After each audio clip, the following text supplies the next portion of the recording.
Всем привет! Сегодня мы поговорим про минусы Новой Зеландии. Сразу оговорюсь, я очень люблю эту страну, но я прожил здесь с 2011 года. Я прошел через все этапы иммиграции и все виды виз. Я здесь работал, учился, открывал бизнес, поэтому я прекрасно понимаю, что нет идеальных мест.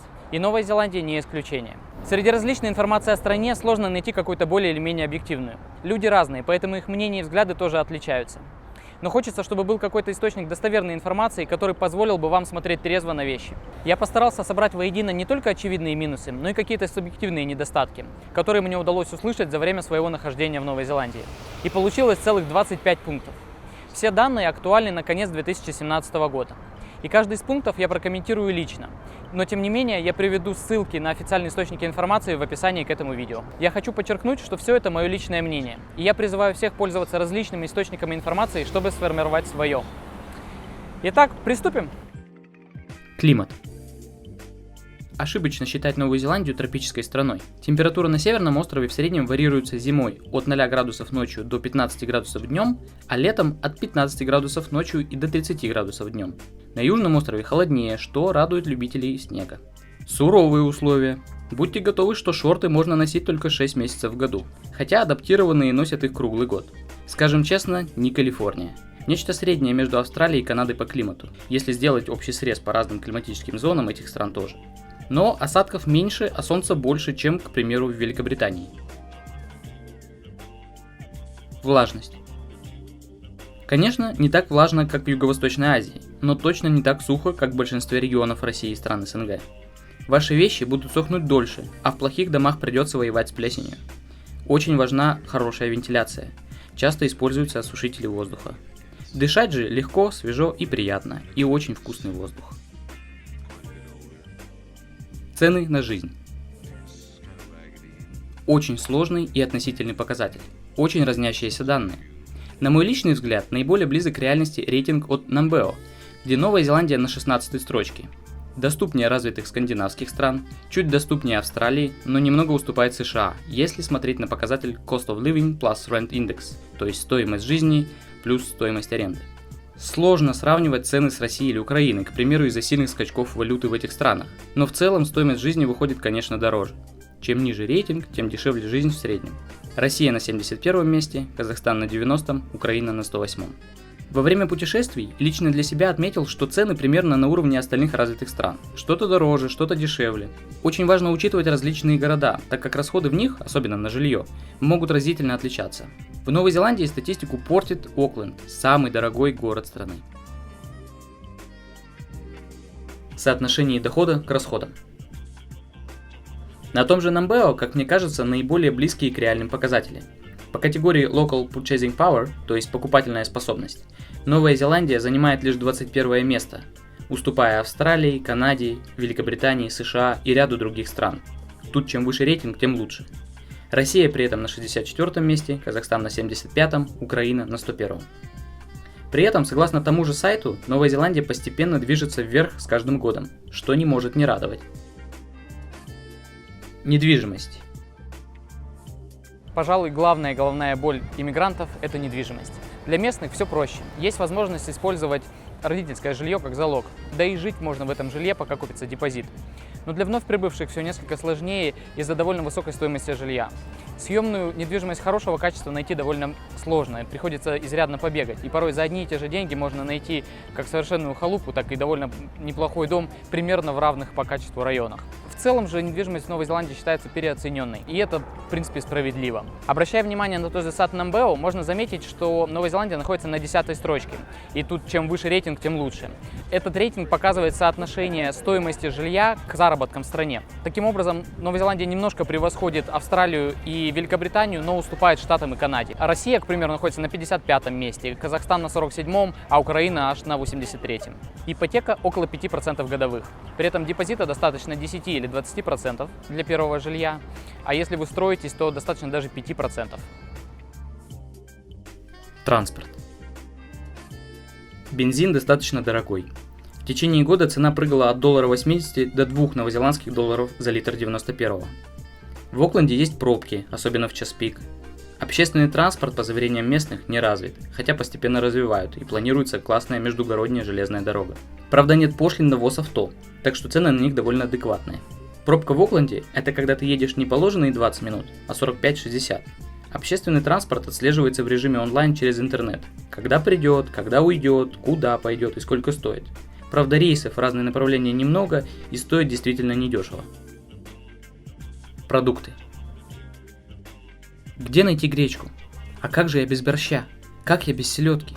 Сосиски фуфло. У вас мясо нужно покупать в другом городе. Сплошные добавки. Говорят, лосось не настоящий.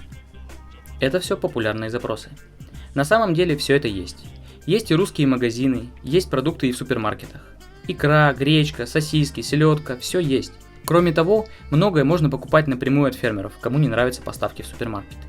Лично мое мнение, продукты очень хорошего качества. Удаленность. Лететь в Новую Зеландию далеко, потому и стоимость перелета кусается. Если вы планируете летать в северное полушарие больше, чем 1-2 раза в год, это может ударить по вашему кошельку и несколько вымотать физически. Из Москвы в Окленд лететь 24 часа, и при среднем заработке в Новой Зеландии билеты туда и обратно до Европы будут обходиться вам примерно в 3-недельную зарплату. Так как я часто летаю, я уже выработал привычку считать перелеты в количестве фильмов, просмотренных в самолете. Кроме того, я люблю летать через какие-то интересные страны, где можно остановиться и передохнуть. Таким образом, легче переносится перелет. Культура. Не все сферы культурной жизни развиты на высоком уровне, как в Европе. Некоторые называют это агрокультурность головного мозга. Страна была сельскохозяйственной изначально, при освоении европейцами. Сюда ехали за новой жизнью фермеры. На большой части страны примерно так и осталось. Страна молодая, культурного наследия не так много. Сложнее и с выбором театров или оперы. Опять же, красивой архитектуры тоже немного, хотя некоторые города вроде Данидина или Веллингтона очень даже ничего. Тем не менее, поговорить по-питерски о высоком и о княжне Таракановой получается редко. Концерты звезд регулярные, но монокль, пенсне и цилиндр будут пылиться между короткими театральными сезонами. Скукота. Существует мнение, что делать в этой жопе мира, там же жутко скучно, а для многих любителей ночной жизни больших городов становится разочарованием выбор местных клубов.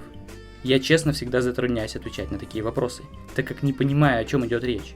Мне постоянно не хватает времени на все те занятия, которые хотелось бы освоить, и я всегда считал, что скука, она в головах. Тем не менее, любителям постоянной движухи, ощущения Нью-Йорка или поклонникам бесконечного стресса тут может быть действительно не по себе. Ранее в Kiwi Education мы уже делали видео на тему, чем бы заняться в Новой Зеландии.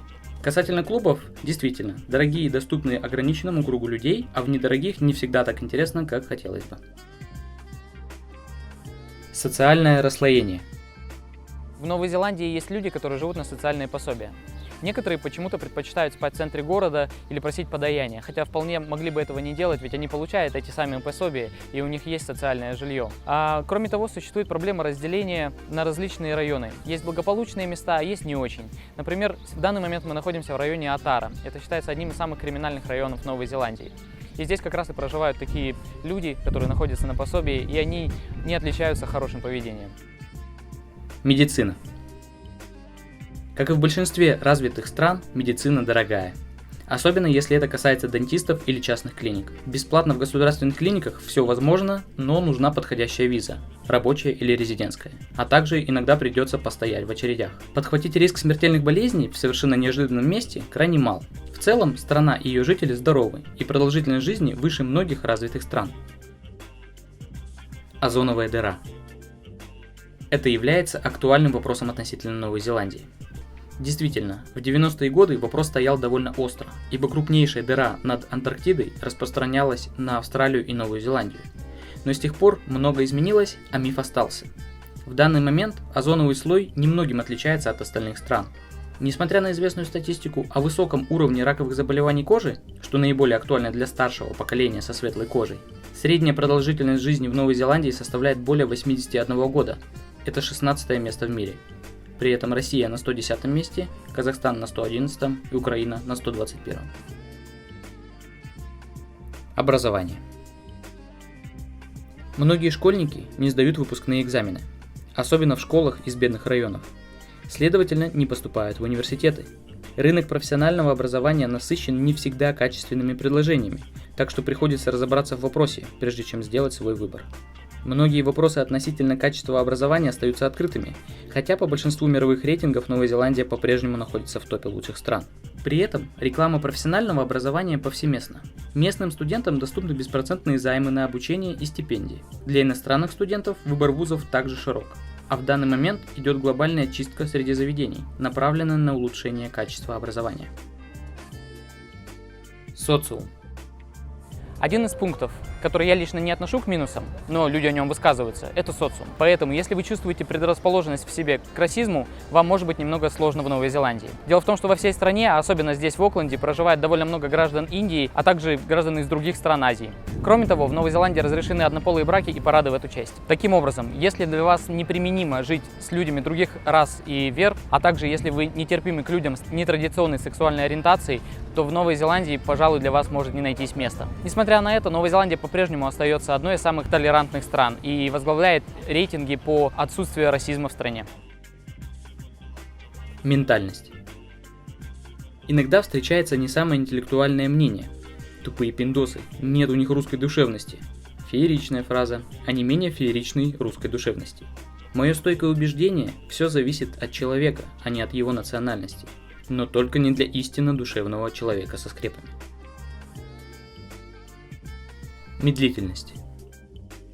Местный стиль жизни подразумевает некоторую медлительность и консерватизм, так что зачастую ответы на письма будут приходить не быстро, а оказывающие сервис компании будут делать свою работу неторопливо. Тут все зависит от конкретного человека, как повезет.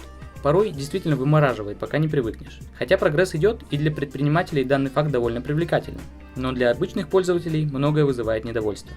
Интернет подороже и помедленнее, сервис не во всех сферах развит, как того хотелось бы, а модных брендов кому-то не хватает.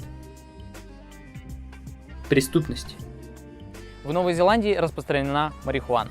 К 2020 году даже планируется проведение референдума по легализации этого средства. Кроме того, некоторое распространение получил метамфетамин. Я не знаю, что об этом сказать еще, потому что я сам не сталкивался с подобной проблемой, но говорят, что она существует и довольно распространена. Более бедные слои населения промышляют воровством и мелким разбоем. И хотя Новая Зеландия по-прежнему находится в топе как одна из самых безопасных стран в мире, существуют проблемы. Например, по кражам со взломом и угонам Новая Зеландия также находится в топе. Как бы странно это ни звучало, там же находятся и многие другие развитые страны. Преступность в Новой Зеландии действительно есть, и никогда не стоит терять бдительность и просто быть осторожным. Бездействие полиции. Существует такая проблема, когда полиция просто делает вид, что принимает активное участие. На самом деле, многие некрупные правонарушения остаются без внимания.